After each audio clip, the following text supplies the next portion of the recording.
The Secrets of Movies and TV Shows is brought to you by the StarQuest Production Network and is made possible by our many generous patrons. If you'd like to support the podcast, please visit sqpn.com/give. You're listening to The Secrets of Movies and TV Shows.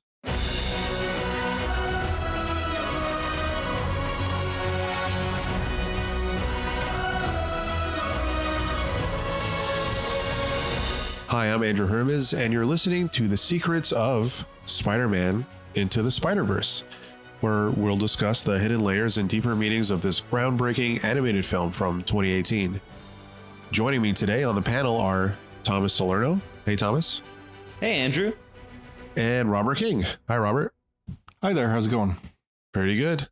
Before we get going, just wanted to say, if you could please help us out by writing a 5-star review at Apple Podcasts or wherever you get your podcasts from, and sharing the podcast with your friends to help us grow our community of listeners. All right, so Spider-Man Into the Spider-Verse. I'm a bit surprised that it took us this long to talk about this film, but it's never a dull time to talk about Spider-Man. I mean, he's almost unarguably the biggest and most important character in the Marvel universe, and in this movie, we get to see almost every iteration of Spider-Man. Some iterations I wasn't even aware of in one form or the other. So yeah, it's a wildly, highly praised film, and very much praised for its animation, and you know, we'll get to that, and what we sort of thought of its sort of historic and unique way of approaching animation. But you know, before we get into all of that, I mean, just what were your initial impressions of the film and your overall thoughts of Spider-Man Into the Spider-Verse? It's interesting because this might be my favorite Spider-Man film, like hands down. I don't know if that's a controversial statement, but even after seeing No Way Home, it's still my favorite. Like, I just feel that I've kind of an interesting relationship with the other Spider-Man films, because there's always something about each Spider-Man film that bugs me. No pun intended. that just irks me. Something about the story or the way it's written, or, you know. But this movie, it's kinetic, it's frenetic, and it never lets up. There is never a dull moment in this movie. And it's full of great character moments and, just as you said, stupendous animation. And I really think as a theatrical animated superhero movie, it's probably the most impactful, most influential since Batman Mask of the Phantasm, in terms of changing what you could do with a superhero animated movie on the big screen. Mm-hmm. Yeah, Robert, what'd you think? Yeah, I'm not sure I would go quite so far in my praise. I have a few nitpicks of the movie, but then again, I have a few nitpicks of all the other Spider-Man movies and most movies I see generally. So, yeah, it is interesting watching it again. I haven't watched it since I watched No Way Home until preparing for this podcast, and so watching it with No Way Home kind of in the background of my consciousness was a different experience, and kind of seeing how in some ways they're telling kind of the same story, and then in other ways telling very different stories. So yeah. All that said, I think you're absolutely right. It's undeniable that this is, if not the very best Spider-Man movie ever made, maybe one of the best superhero movies ever made, period. Yeah, it's definitely up there in the top 2. Yeah.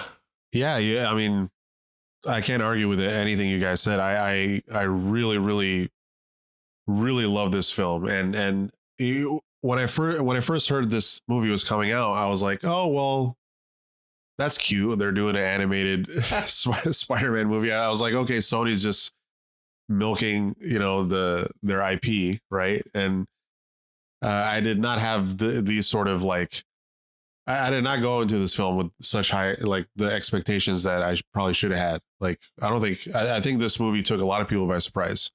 And again, the sort of unique aesthetic of the film is very captivating.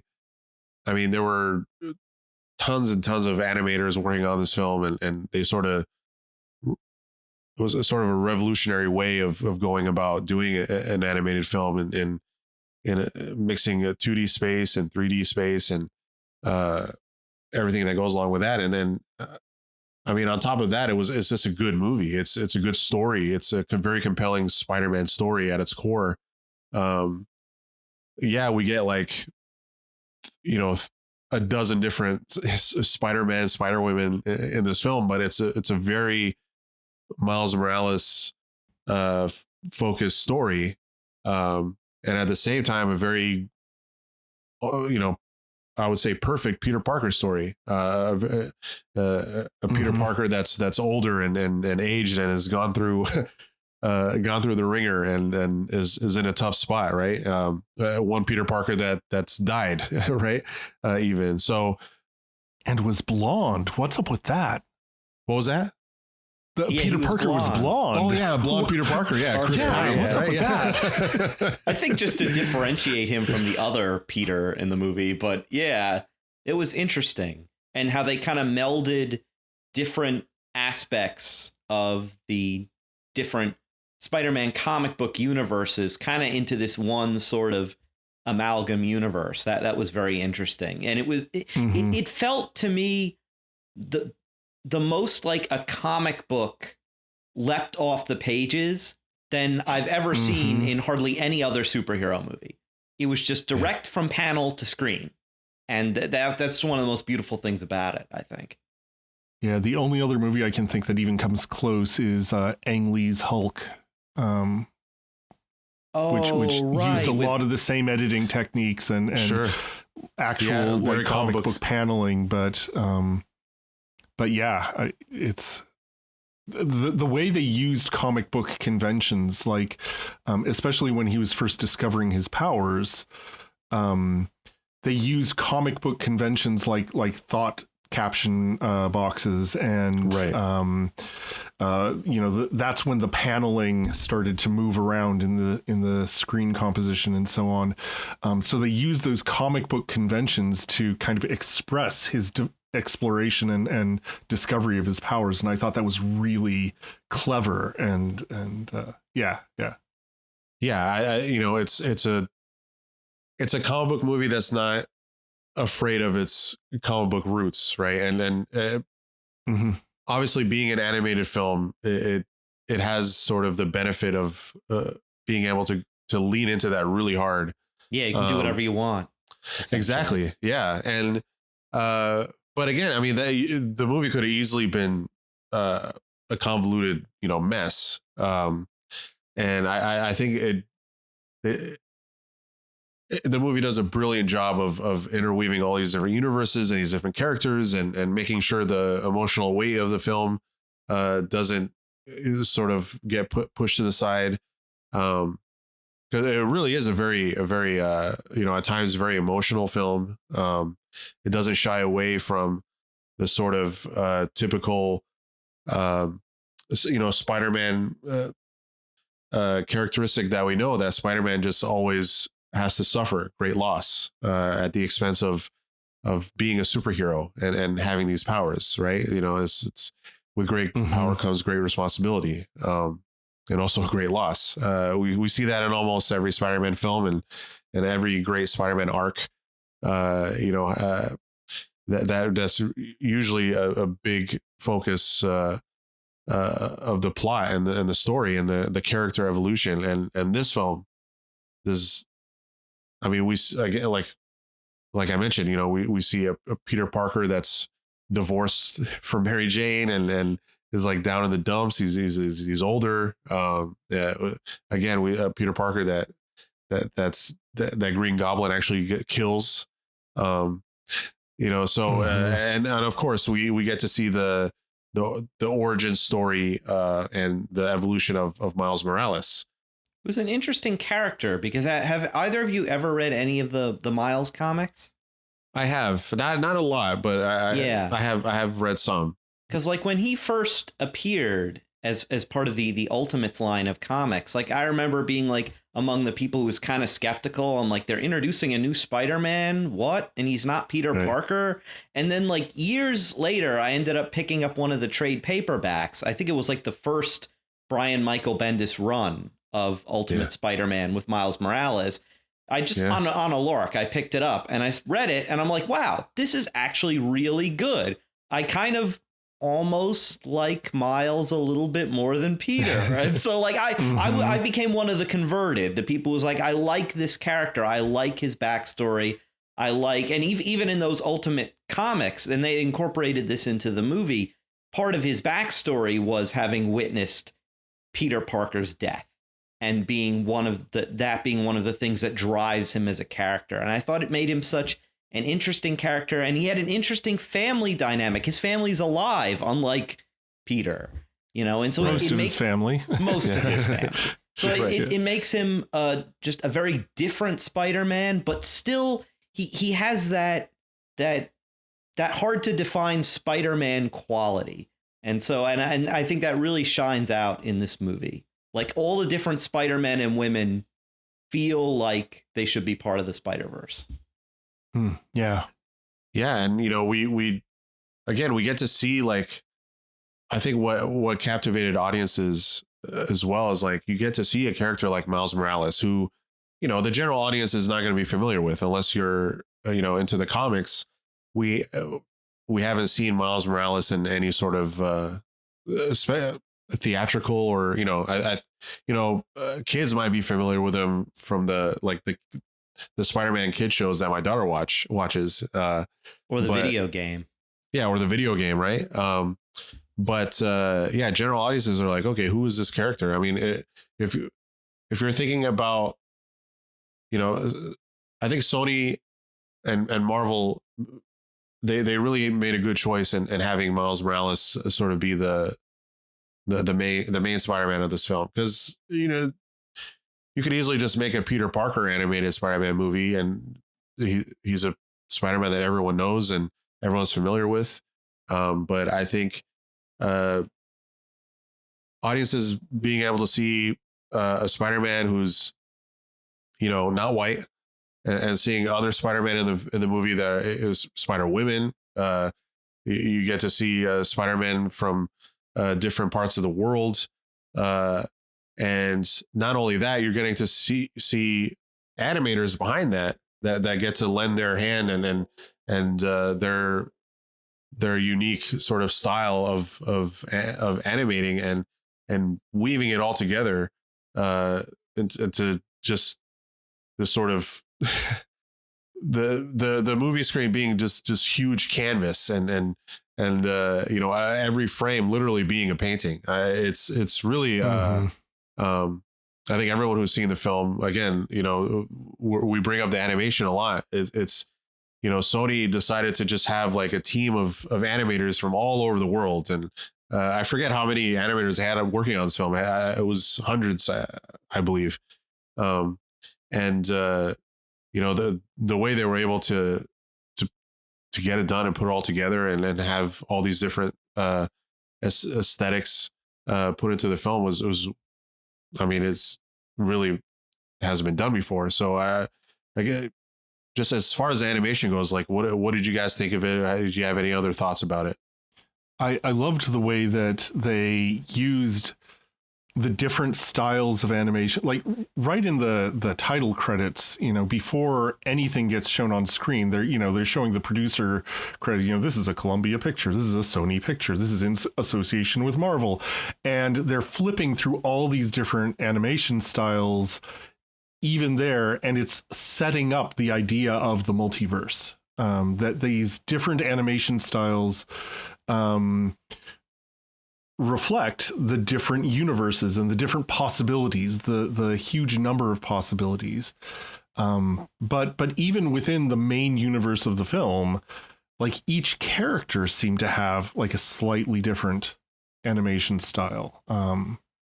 The Kingpin, Wilson Fisk, it was like right at the midpoint of the movie when you get a glimpse of his backstory, how his wife came in on him as he was, trying to kill Spider-Man, and the horror on her face, and how she was trying to protect their child, and how that's what caused her to leave him. And it's like really tragic.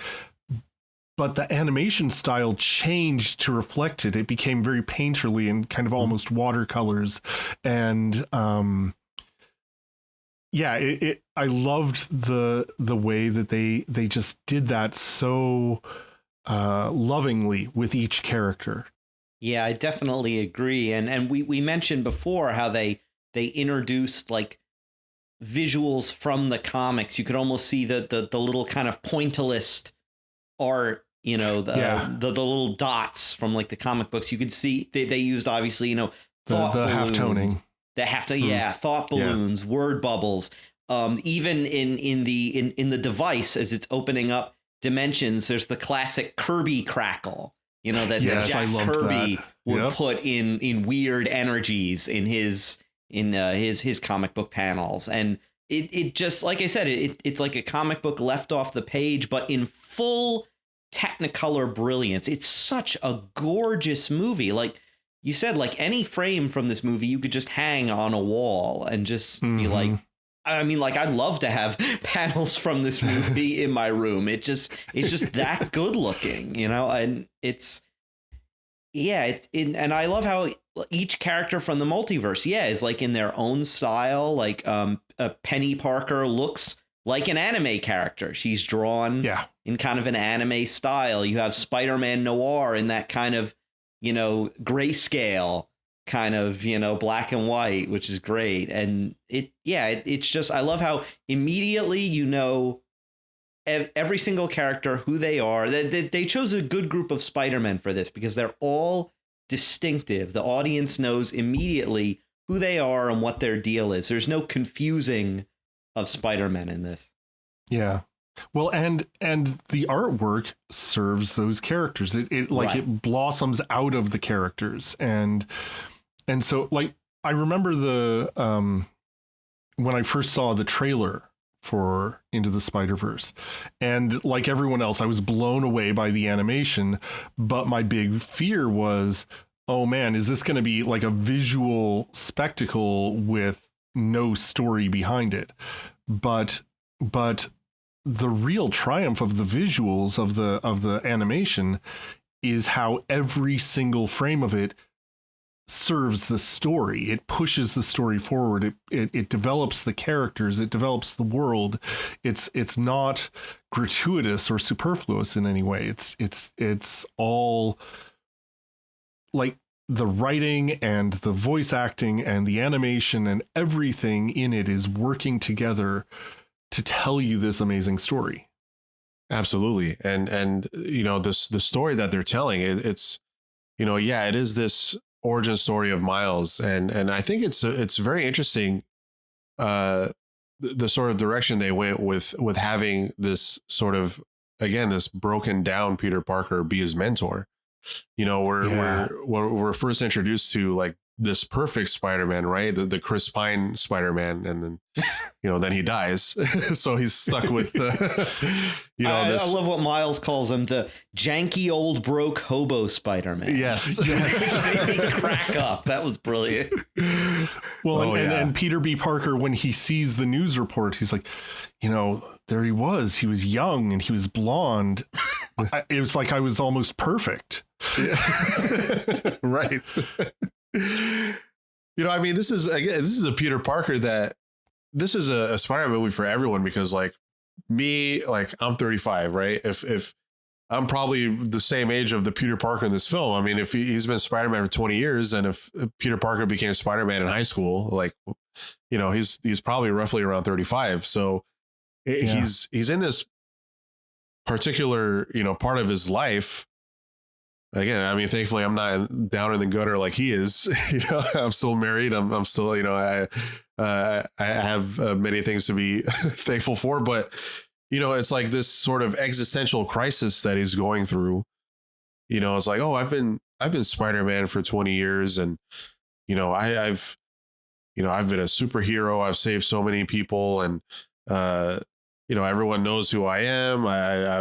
I'm in comic books. They made toys, that look like me, and it's like, man, am I like, should I still be saving the world? He's going through this sort of thing, right? And this is the person that they choose to to mentor Miles, and obviously it works. It's sort of the perfect person for Miles to be sort of guided by, because he's seen everything. And then obviously it's like the student becomes the teacher. This Peter Parker gets to see this new superhero evolve, and remind him of like why it's so amazing to be Spider-Man, and to learn that it's really a privilege to be granted these powers, even though you have to, all that suffering comes with it.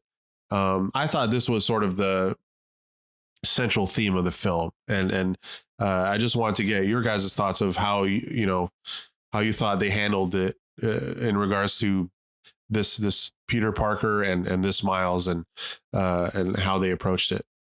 I guess I loved the contrast between Miles at the very beginning of his Spider-Man career, and Peter B. Parker really feeling like he had messed everything up. He had messed up being Peter Parker. He was divorcing MJ. He had messed up being Spider-Man. He had, just let himself go as everyone was, pointing out his gut. And it's just, that contrast brought out, I think, it opened up both of their wounds, because Miles himself was looking for guidance, looking for a father figure, looking for somebody to show him who he should be. And even while he was desperately trying to define himself for himself, he's in that classic teenage dilemma. And Peter B. Parker is on the other side of that coin. He's like, well, I've defined who I wanted to be, and I didn't like it. And I had, I don't know what to do with who I have become, who I have, character is habitual action, and Peter B. Parker's habitual action has led him down this path of kind of dissolution, and they both have to wrestle with, okay, how do I deal with questions of authority, questions of my responsibility to other people, my responsibility to myself, and seeing them kind of contrasted and kind of bouncing off each other was I think really a great approach to drawing out that theme. Yeah, that contrast is interesting, right? Because I think that the two of them, Peter B. and Miles, bring out the best in one another. And in that eventually. way, eventually. Yeah. And in that way, I think they're kind of this perfect match. The disillusioned older Spider-Man with kind of the younger, more idealistic sort of visionary Spider-Man, because Miles has a visionary spirit. He's an artist.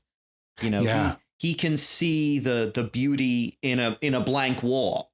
He can see the potential, like when he's spray painting down in the sewers with his uncle. And it's like, it's very much that, like, Peter B. is like the person he needed in his life at that time, as opposed to like more, you could say, more negative mentors like his uncle, who, even though he's kind to Miles, he loves Miles. he's still not a good role model because he's living this secret double life as the Prowler. And you also see Miles, as he's dealing with these different father figures, come to appreciate his own father over the course of the whole movie. Whereas, you know, in the beginning of the movie that they don't really understand one another. And by the end of the movie, they're really close and they just have this great relationship growth. And I thought that theme of fathers and mentors was really strong throughout the whole film. Yeah, one of the few nitpicks I have of the film is that the Miles' own father, I think the character's name is Jefferson. He didn't get enough screen time to see his sort of arc of transformation, because he changed and learned to recognize Miles's spark, as he put it. But that's true. It's like I wanted to see a little bit more of that arc of transformation as well. But you know, it's as you said, it's a frenetic movie. So yeah, I mean, you need time to meet, you know, someone like Penny, who's like the anime version of Spider-Man, who has like a telepathic link to a spider that lives in the robot of her deceased father. I love that. Somehow they made that clear. Like, for whatever reason, I liked that character. I think it's just because she and the robot are so visually interesting, and that just appealed to me. Oh, it's great. And, you know, and it makes total sense, like, that this is an anime version of Spider-Man. Like, this would totally be like I'm not too familiar with anime, but like I've watched a few, and this, like, it's this not is a something stretch. That would happen. Yeah, it's totally not a stretch. And speaking of other like really weird and unique Spider-Man, I mean, obviously we have to bring up Nicolas Cage as Spider-Man Noir. Perfectly cast. Absolutely. Yeah. Couldn't agree more. You know, and it's like, yeah, we get to spend time with, I mean, Spider-Pig even, who's, I mean, Spider-Ham. Spider-Ham. Sorry. Spider-Ham. Oh, sorry. And Noir, he has my favorite line of the movie. When they're all trying to push Peter when they're in the spider cave and they're telling him to do different things and they're pushing him really hard, and so Spider-Man Noir says, "Can you close off your feelings so you don't get crippled by the moral ambiguity of your violent actions?" Yes. That was brilliant. That is so my meta. favorite line of the whole movie. It's so meta. Yeah, it's like these, you know, they serve like as like comic relief, you know, in the film. Like we get, you know, these sort of like, these are like memes basically on screen, right? Like these characters that are there, but they, you know, they're, again, each one of them still gets one of the most significant lines in the film, like the one you just quoted from Spider-Man Noir, or you know, like right at the crisis moment, you've got Spider-Ham saying the hardest part of this job is that you can't save everyone. Yeah. You know, and it's like these aren't throwaway characters. They're kind of a little bit in the background, you know, compared to Peter B and Spider-Gwen, but yeah, they are still a significant part of the movie and of the dynamic of Miles's experience of becoming a Spider-Man. Yeah. And, you know, I think that they all sort of represent, you know, that, you know, there's, after the credits roll, there's you know, they put up a line, I think, from Stan Lee, where he says like anyone can wear the mask, you know. So it's that's sort of the nature of comics and comic storytelling. It's, you know, there's so many, like, now we're in this, like, Marvel's leaning heavily into the multiverse in this sort of phase 4 and phase 5, right? But this movie kind of, like, you know, introduced it to audiences like before they got into it in the live action sort of space. And it's going to be hard to beat what they did with this film. And obviously it has sort of that advantage, again, being animated.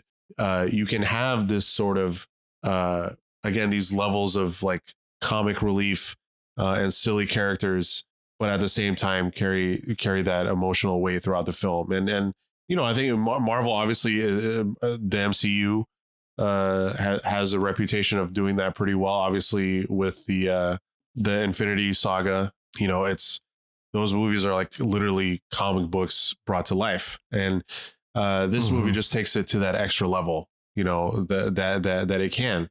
And I thought that, again, I don't think we could speak enough about how perfectly they executed it, and the fact that we're going to get to see more of it with the we know we're getting at least 2 more sequels. Yeah, as a part 1 and a part 2. They say. Across the Spider-Verse, right? Yeah, I don't know if there's a date Beyond yet. the Spider-Verse. I think it's across the Spider-Verse. Across the Spider-Verse. That's what Wikipedia told me anyway. Oh, well, yeah. Well. And Wikipedia is never wrong. Never, right? Yeah, and I think that the you know, comic books get to.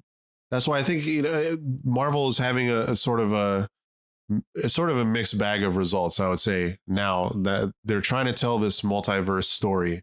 You know, they're just getting their sort of feet wet in that sort of thing, and it works so well in comics, again, because you have all these different writers and all these different animators that can tell their versions of the story, and they can cross over and you know, sort of have limitless opportunities and telling these wild stories. And I think the blueprint is this film of how you sort of can handle it. I think that's why you know, a lot of people say this is not only one of the best, you know, animated movies of all time. It's arguably one of the best comic book movies, period, of all time. It's going to be interesting to see like where they go from here. I mean, I'm sure you guys have seen the trailer. I mean, obviously, the Spider-Man 2099 is going to be heavily involved. Well, it's funny because he's in the post-credit scene for this movie, which I missed on my first viewing. Oh, no. I didn't see it. I only saw it in this most recent rewatch. I'm like, there's a post-credits. Really? Oh, my gosh. And I'm like, and that scene cracked me up. I was laughing so hard with the whole, like, you're pointing. Look at your hand. That was well, and with the huge setup, the dramatic setup of you know, him receiving, you know, you will be the first one to, you know, go through the dimensions on your own. And it's like, oh, this is going to be, he's setting up to be, I don't know, the great hero or the great villain or something, and it's just all about pointing, and it's it's the meme.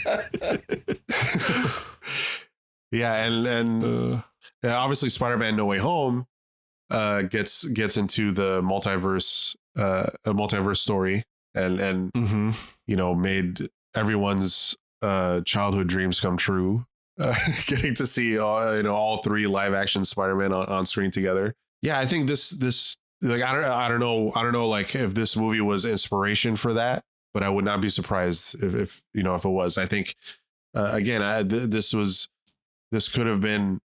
might have been a good like a test or an example for Marvel to say, like, okay, how will audiences react to a multiverse story? You know, I think Spider-Man No Way Home did a remarkable job. You know, I have like nitpicky things with that film as well. I think overall Into the Spider-Verse is probably a better overall movie than No Way Home is. But, you know, obviously No Way Home has that sort of visceral nostalgic factor going for it that, you know, that makes us, you know, just cry with joy. Right. So I think it had that going for it, and it kind of masked whatever shortcomings that movie had going for it. So, yeah. No Way Home was kind of like really a deep dive into the Peter B. Parker story of Into the Spider-Verse. Not that Peter in the MCU had ruined his life or was facing a midlife crisis, but that he had messed things up in a very bad way. And it was clearly his fault. And in the same way that it's clearly Peter B's fault that he, you know, let himself get into a horrible rut in his life. And neither of them can solve their problem on their own. And that's one of the big One of the other big themes of both of those movies is the idea of a family or a community, or that we're not alone. We're never in this alone, and we can't be afraid to ask for help. Yeah, I really appreciated that. I liked the focus on, Miles's family dynamics and the kind of new family of spider people was just brilliant. I love that they go to Aunt May's house and that Aunt May is totally not surprised to see any of them there. Her house is open to all spider people from across the multiverse. And I just thought that was so sweet and so poignant. I loved it. Yeah, it was perfect. That was great. Yeah, that was a great moment of the film. And speaking of moments, before we wrap up, like maybe just bring up some of your favorite scenes, lines, characters, and I know you guys got some for me. I already mentioned the Kingpin scene where he, his backstory is revealed, and that's definitely one of my favorites. But I think I'm going to go with the way, and they did this sort of twice in the movie. They used montage to show kind of the transformation that Miles was facing. And the first one was when he was going to school, and just everything from school was happening all at once. And it literally felt like it was piling on top of him.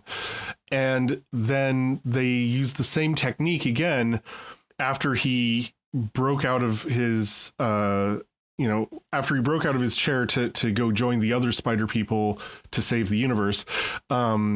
And he literally climbed up a building to take a leap of faith, and you get all of the encouragement and lessons and help that everyone is giving, sort of again piling on top of him, but in a way that builds him up instead of weighs him down. And I thought those were really fantastic scenes.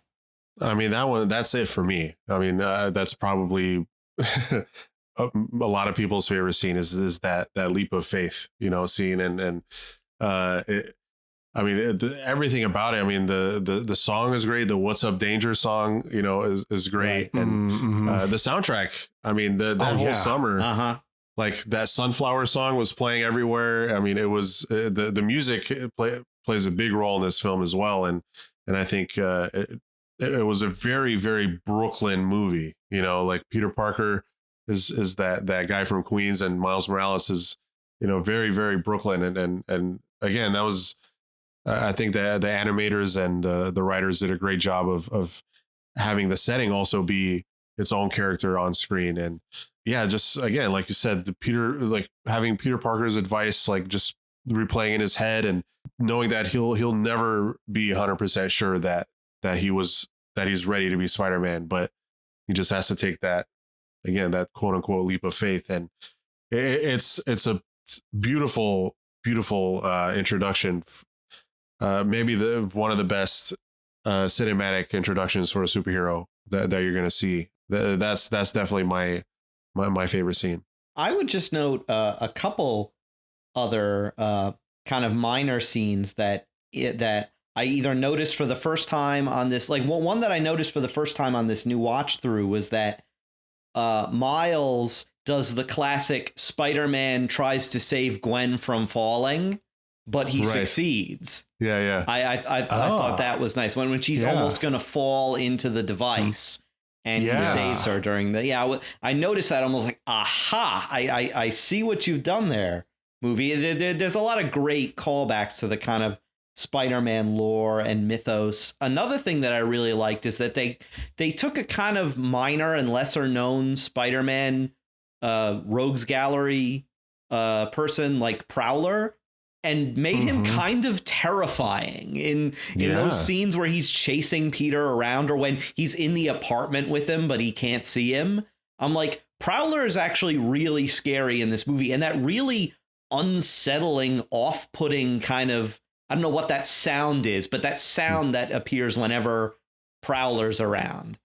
That sort of like record scratch from hell. Like, I don't know what that sound is, but like it's just like that I just found that really effective. The sound design around Prowler kind of made him into a presence in this movie that I never thought, like, I had known of his character from the comics, but like in this movie, and especially since he's also Miles's Uncle Aaron, that creates a whole other dimension to the character. He's not just a one-note henchman in this movie. He actually, you know, is a huge part of the story, and his loss, you know, is one of the turning points of the film, I think.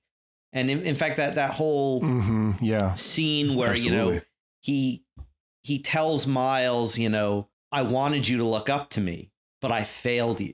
That was one of the moments I cried. Yeah, that I got emotional in that scene. And another scene where I got emotional is when Peter B is going to go back and he tells Miles, what if I mess up again? And it's a simple line, but for whatever reason, that kind of reached into my chest and just squeezed my heart a little bit, where he's like, what if I mess up again? And Miles is just like, you won't. And that simple exchange was just really effective. Little moments in this movie are really effective, and the whole film just comes together. You can tell it was a labor of love and just craftsmanship from like top to bottom. You know, voice acting, animation, music, writing, the whole lot. And that moment you were just talking about, the writing is so specific there, because it's a callback to earlier in the movie when Miles asks, how will I know that I'm ready? And Peter B replies, you won't. Yeah. It's a leap of faith. That's all it is. You have to take that leap of faith. And then in the montage, Miles changes the line. It's, how will I know that I'm Spider-Man? And he hears again Peter B reply, you won't know. You have to take the leap of faith. And so when Peter B is asking, he's asking, how do I know I won't screw up again? Right. And Miles says, you won't. And the first time I saw it, I thought, oh, you won't screw up again. But no, it's, you won't know, which is why Peter gets it right. It's a leap of faith. Yeah. And that it reminds me of something a priest friend of mine was talking about, Genesis and the choice of Adam and Eve in the garden. Right. And there are two trees in the garden. There's the tree of life and the tree of the knowledge of good and evil. And the tree that they approached was the tree of knowledge. They had the tree of life right there, but they went to the tree of knowledge. And the priest was making the point of, you know, all our mistakes, all our sins are that choice of trying to get knowledge, which gives us control over the situation, rather than trying to seek life, trusting in the one who is life, right? And so it's that knowledge versus faith. It's you know, you can't know, you have to have faith. Yeah, that's and brilliant. In the faith comes the knowledge, right? Yeah. Right, yeah, because Peter B can't know, and he's desperate to know kind of what the future holds for him. You know, will I screw up again? But it's like he can't hold. He has to stop holding on to that desire for absolute, you know, control over his life. You know, like he just needs to abandon it to the leap of faith. Yeah, I hadn't thought of that before. That's brilliant. Well, it's not my thought. Like I said, a priest friend of mine kind of stuck it in my head. But yeah, it's you can't know. You just have to live it. Yeah, it's like that. You know, when Peter is you know, kind of training Miles, you know, early in the movie, and they're swinging through the forest, he's like, everyone knows the best way to learn is under intense, life-threatening pressure. Yes. And I feel like that some days. Yeah, right. Yeah. So I think the movie is just sprinkled, you know, with sort of a lot of like words of wisdom and you know, the sort of best advice you could give to someone who's, you know, aiming to be a superhero. And we see that moment, like, you know, obviously come together where, you know, they're sort of defeated at the end. They're trying to fight off the henchmen, and Miles is, you know, says like, hey, I'm the guy that's gonna turn the collider off, and I'm gonna get you all home, and I made a promise, so I'm gonna keep it. So I think, again, he knew in that moment he had to be the one to step up, and it took being at the lowest moment for him to realize that. Again, I think that goes to your point, Robert. It's like, you can't just attain that knowledge. You have to go through the mud a little bit. And that's the best way to sort of learn. And it's, you know, it's through suffering. And we know that as Christians, through suffering, that where we can obtain the greatest love. Yeah. I mean, what more can we say about this film? It's so good. I know we can go on and on, but I think that's a good place to maybe wrap up. But unless there's any final thoughts, guys, anything you guys wanted to say before we wrap up here? Just that I'm really looking forward to the sequels. Oh yeah.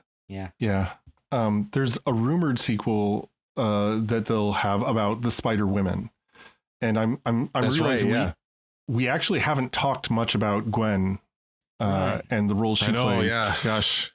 But I just want to say, you know, if we're talking favorite scenes, that is maybe the best meet cute of any movie I've ever seen. It's like, let go of my hair. I can't. I'm trying. And the whole, you don't get can I to say I like your like... haircut? Yeah. Yes, exactly. You know, so I mean, it's like, yeah, this movie just worked on every level. Yeah, it really did. And yeah, I wish, Spider-Gwen was such a great character, and they handled her so well. And I hope we get to see that Spider-Woman film and get to see more of her. I thought her and Miles's friendship was really cool. And the sort of evolution of that, how she started off as someone who didn't trust anyone. And then in the end, you know, knew she had a friend in Miles. Yeah. And yeah, really quickly, obviously, I thought Kingpin was a great villain. Yeah. I think Liev Schreiber, voiced him. Oh, really? Yeah. I could be wrong. Did he? Yeah. He did. And obviously the way they drew him, like just Catherine Hahn as Doc Ock. Well, yeah. Bulk just was big, fantastic. Oh my gosh. His head in like almost like the middle of his torso was phenomenal. Kind of funny. Yeah, it's great. And it's cool because, you know, we have such a great Wilson Fisk and Vincent D'Onofrio from the Daredevil series. And it was kind of a bold move to choose him to be the villain because, you know, I think Daredevil was still on, you know, or Netflix. May have just ended at the time. And everyone, when you think of Kingpin, everyone thinks of, you know, Vincent D'Onofrio's iteration. But I thought this was a great iteration of Kingpin that can stand on its own. And I thought it was a great, voice performance by Liev Schreiber. I mean, the whole cast was amazing. I thought the voice cast is like as good as you're going to get, you know, Brian Tyree Henry as Jefferson. Obviously you got everyone from Nick Cage to Mahershala Ali as Aaron, and Jake Johnson as a great Peter B, and Shamik Moore as Miles Morales, Haley Steinfeld, Gwen Stacy, just all around. Lily Tomlin as Aunt May. Yeah. I definitely want to call out Catherine Hahn as Doc Ock. I love it.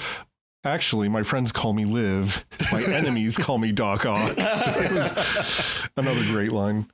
Yeah, I'm glad that they went with the female version of Doc Ock as well.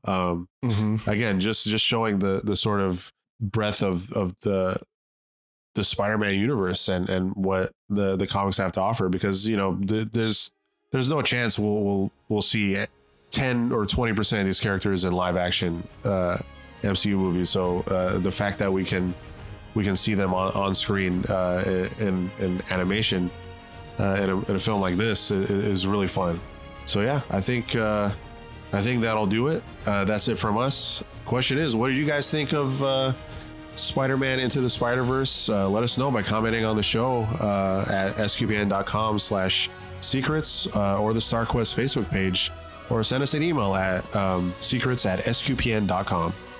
Until next time, Robert King, thank you for joining me and sharing the secrets of Spider-Man Into the Spider-Verse. It's been great fun. And Thomas Salerno, thank you as well. Thanks so much, Andrew. Thank you, and thank you for listening to the secrets of movies and TV shows on StarQuest.